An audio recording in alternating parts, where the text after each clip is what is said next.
Hey, welcome back, gamers, to Gamer Guide channel. Today we're going to be looking at the new patch notes for the Proto-Seeker and also talking about the Golem Sentinel mechs that I've made. And this is the version 2 of the Golem Sentinel. I'm going to be showing you how to build the version 3 later, but before we get into it, would you notice anything different about this mech besides the guns and stuff like that? Anything different about the movement parts? Well, those are Mega Mech legs, and most people don't know the difference, or they're not really able to recognize them right away, which I've kind of used to my advantage. The Mega Colossus legs have the regular colored kneecaps. The Mega Mech legs have the electroplates on the kneecaps, just so you know if you're in a match. But I like these a lot. I think they're probably the most underrated Mega part, as they have over 200,000 in shield and over 45,000 in health on them, so they're very hard to knock off and super tough, especially when you combine them with Aerorods and stuff together, and they give them a nice shell on top. So that's kind of the theme of the Golem Sentinels. Using SMGs, I'm pretty good at leading shots, and adding on nanos on the first two versions to assist my teammates and give that extra score to keep me from dropping down below. I think nanos are really important right now on your robots, as they give you that extra boost in score, so even if you're on the losing team, you won't lose ranking as long as you've done well enough with healing. You can usually sneak in the top brackets of the losing team and hold it, or if you're on the winning team, you will certainly be on the upper half if you've done some good healing. So here's a couple of matches. You see I've done pretty well with the Golem Sentinel version 1, which used 8 SMGs and used 3 nanos instead of 2 nanos on the version 2, but had a little less armor, so I wanted to try something with this version 2 that's a little bit more compact, uses the same amount of SMGs, but the nanos are pretty effective, so I could get away with 2. Added a speedometer on it and made it look a little cooler. But then I thought to myself, well, hey, why stop there? Why don't we do something that, instead of healing, does a good job against air units, as there's so many of them right now. They're so prevalent.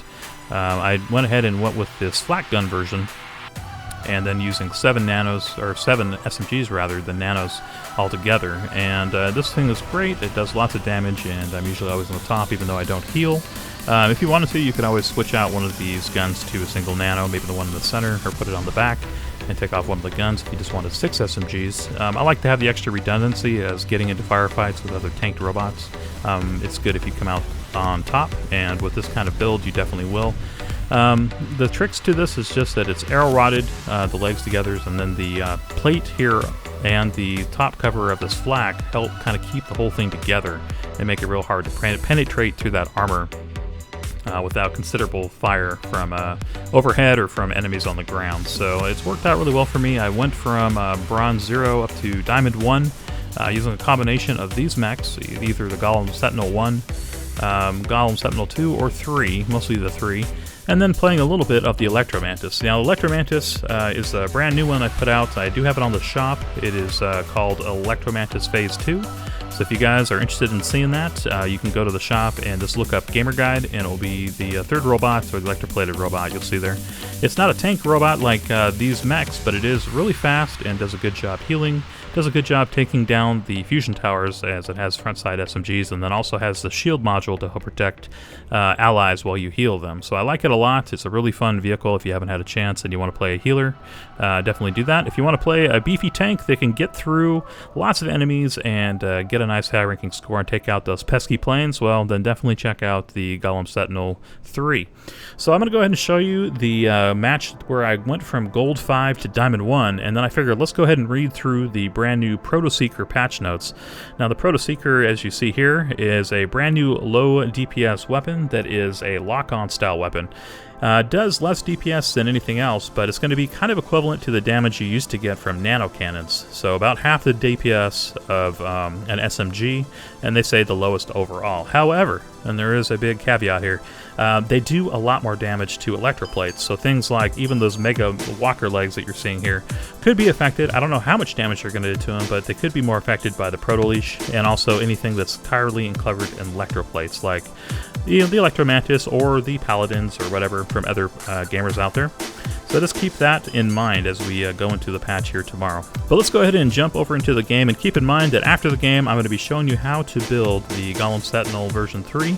It is very expensive, but it is something that is great, and I'm not going to put it up on the shop until I've actually reached Protonium 5, most likely, as I thought this would be a nice little bonus for people who actually take the time and like doing their own builds through these tutorial videos. So if you're in that camp, we'll definitely check it out. It's a great little build, and I think you're going to like it. Alright guys, let's go ahead and go through the notes here. Coming out tomorrow, we have the Proto-Seeker updates. The latest bit of technology in Robocraft. Coming tomorrow, the Proto-Seeker weapon, along with plenty of improvements, balance changes, and bug fixes. So here's what's new. The Proto-Seeker. The Proto-Seeker is a long-range, low-damage, auto-targeting harass weapon with a fast projectile speed. The projectile locks onto a target in the same way as a lock-on missile launcher, but does so instantly without the need for spending seconds in locking on. The Proto-Seeker also deals extra damage in electroplates and electro shields. The trade-off, however, is that it's the lowest alpha strike and ongoing DPS across all weapons. So it has pretty low damage, probably real similar to like the old nanoguns, but they lock on a little bit, so that makes them slightly better. This makes the Proto-Seeker an effective long-range poke support weapon. Center robot button is another new thing. Through the use of extensive algorithmic data relays, they have found a method to localize zero-space positioning in Euclidean space, whatever that means. That is to say, the edit mode now has a button which places your robot in the middle of the bay. So that's nice. It makes it a little bit quicker instead of having to try to do it manually with the left and right buttons. So, very cool. Let's read through the balance changes. It says the glass inner round cube now has the same connections as its non-glass variant. Lamp health has been reduced to match a single armor cube. Disc shield module health raised from 11,160 up from 6,155. Disc shield module power usage cost lowered to 40 from 50. Blink module health increased from 9,131 up from 5,036. And blink module power usage cost lowered from 60 to 65, down from 70. Blink module cooldown time reduced to 25 seconds, down from 30. And blink now cancels the lock-on missile launcher lock-ons when activated. So that's nice, and it helps you get away a little bit quicker, and both the new shield and the new blink module are going to be a little bit more effective as far as their power usage, and they will come back a little bit quicker. So definitely something to consider more now, I think, than before with the new components. So very cool.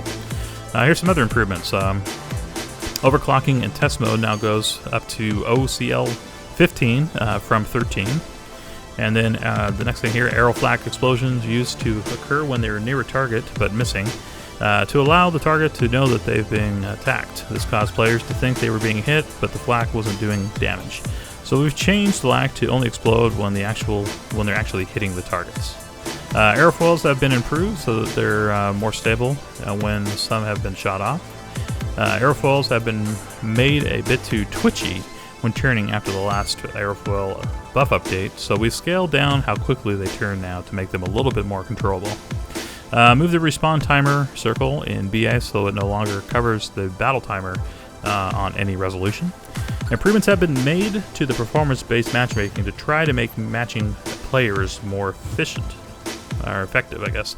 So that should be interesting to see how that actually works out, because I've noticed some definitely big skews when you get to the higher end levels.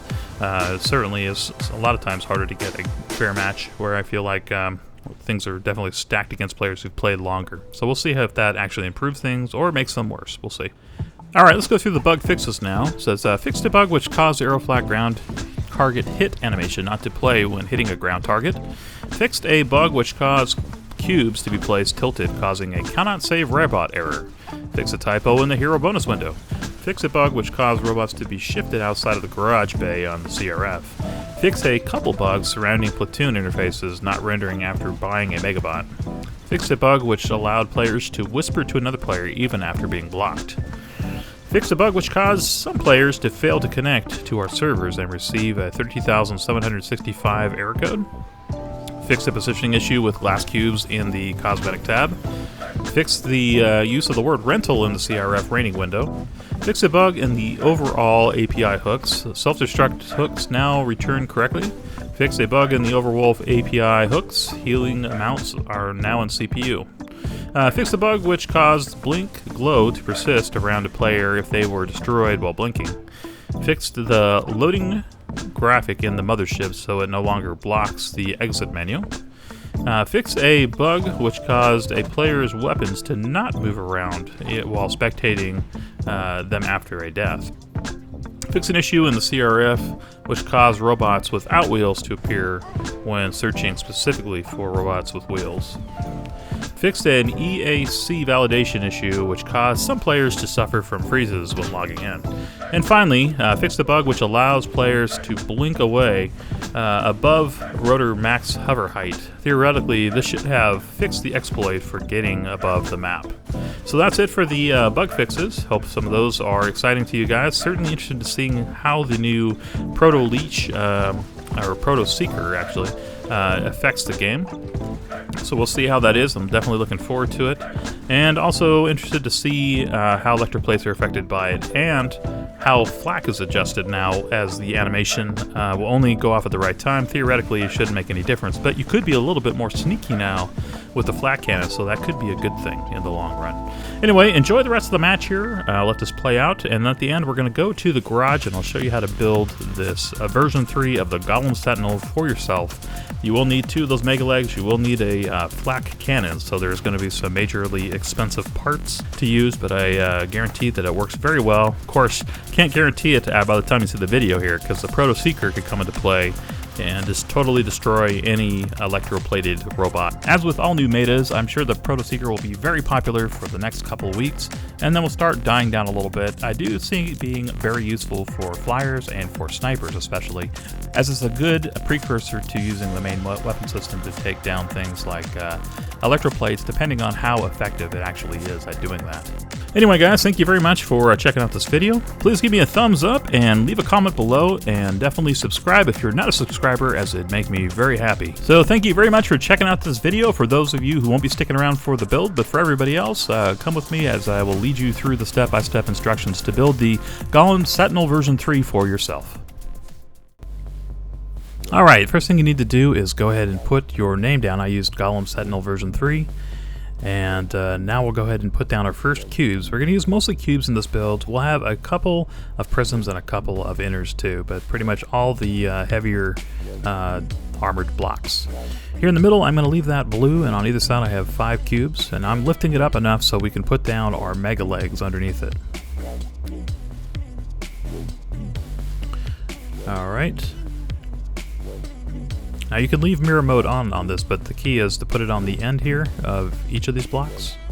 And so we have exactly 5 space between the 2 mega legs. What we're going to do next is connect them with some long Aerorods. Alright, there we go. So let's go ahead and grab our long Aerorods, and then we're going to connect them on every available connection point on the side of these mega legs between them. So we'll run down with 5 of them. It makes it super strong, as you have to do the equivalent of 5,000 plus damage to each of them to knock it off. So it makes it a lot more effective and holds together a lot better using these Aerorods on the bottom. Then on the top here, we're just going to use all cubes to create a cover for this. And then on the front, just for decoration, I'm using a couple of inners here, but this is kind of light on decoration as we have so little CPU. It's built more for just being real effective on the battlefield. So all the way down here, we're going to use an entire layer of blocks. And we're covering up the Aerorods all the way. So we're going to come all the way down, and then here on the back too. And then fill in the rest of this except for the middle, where we'll go ahead and use blue cubes. So go ahead and run cubes down the center here, and then you can use your paint tool to change it, or you can just center click on the blue cube and you'll pick up the blue cubes.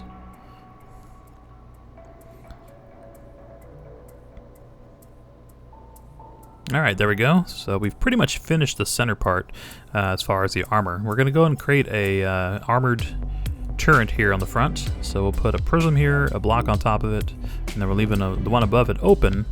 And we're going to add some prisms there. These 2 right there are temporary blocks, so we'll delete that center one, and then we're going to place a prism on it with the corner faced in and the flat side out. just like that, so the damage doesn't transfer to that block if somebody shoots at you, and one on the top here too. We'll go ahead and delete these side 2 temporary blocks, but we'll leave the one on top, as the Aeroflak leg will sit on that eventually. Alright, so now we're going to put a armored prism plated cube here on either side for the other legs of the flak cannon. So we'll put 1 block there where the leg will sit on, and then 4 on each of its corners. And then we're going to place some more temporaries down, because we're going to do the same thing with putting prisms on each of the sides so it doesn't connect to that center block. We'll use a blue one here, as we're going to use some decoration at the end. And then the regular grays. And then we can go ahead and delete all our temporary blocks that allowed us to put the prisms the right direction. We'll leave that one in the center there open, as it's going to be covered up by the Aeroflak anyway, and we got to save as much CPU as possible in this build. Alright, so down the front here, we're going to put some cubes all the way to the end of this Aerorod, and then we'll put some inners just for decoration, and also to hold together the blocks a little better. Some more blocks here, and connected off that inner all the way down, but not connected to the frame, as we're going to put an Aerorod right there in just a second. Alright, that's what you should have, and then here on the other side we'll run our cubes from the top down this other direction. Now what we're doing is we're just going to create a protective armor for these other Aerorods, the curved Aerorod, and then we're going to put a long Aerorod right next to it, off the leg itself.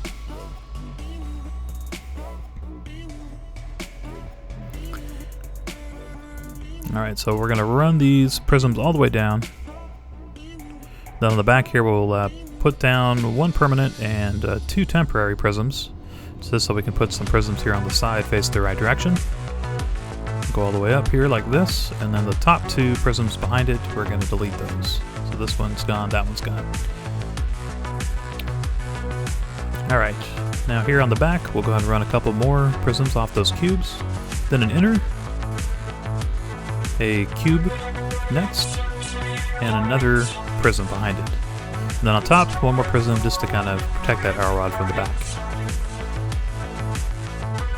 Alright, now we're going to run cubes all the way down off the frame on the leg to the end here. And that's it for the protection. Now we'll go ahead and put our temporary cube here and our prism so the corner is up and face forward. And then we'll put our long Aerorod on the back behind it, and our curved Aerorod right on top of that prism. Okay, and that should come right through that hole we created. Alright, now it's time to put on our guns. Now I'm using carbon 6 guns. You can use the largest SMG if you don't have the carbon 6. Doesn't matter, they're exactly the same except for the looks. So place them on all their Aerorods and on the prism protected cube on the front. Alright, now time to put on the Aeroflak Cannon. So the front leg will go on that front block, and the side legs will go on that protected cube. And then on the back it's just going to float free, so you can throw one of your flags on it or do whatever you want there for a cosmetic part. And that's going to do it. It's a real simple build, but a very expensive build, and something that I think you guys are going to like a lot. Thanks for watching!